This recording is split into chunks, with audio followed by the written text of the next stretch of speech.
Our laboratory at UCSF focuses on the role of inflammation in insulin resistance.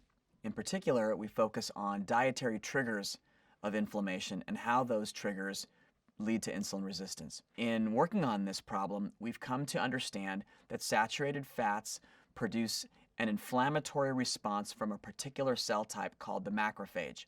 Macrophages live in tissues throughout the body, and their role is to patrol to detect the presence of foreign invaders, like bacteria, viruses, or parasites.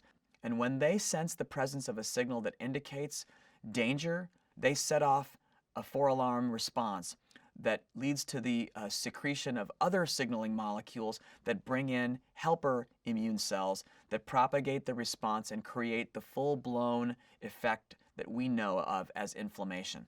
The overconsumption of nutrients like saturated fats trigger an inflammatory response from these macrophages akin to that response that is produced by infectious organisms. The only difference in this sort of inflammation, which we call sterile inflammation, because there's no infectious organism to cause it, is that there is no way to rid the body of the presence of these inflammatory stimuli. And so you get a chronic form of inflammation that is unremitting.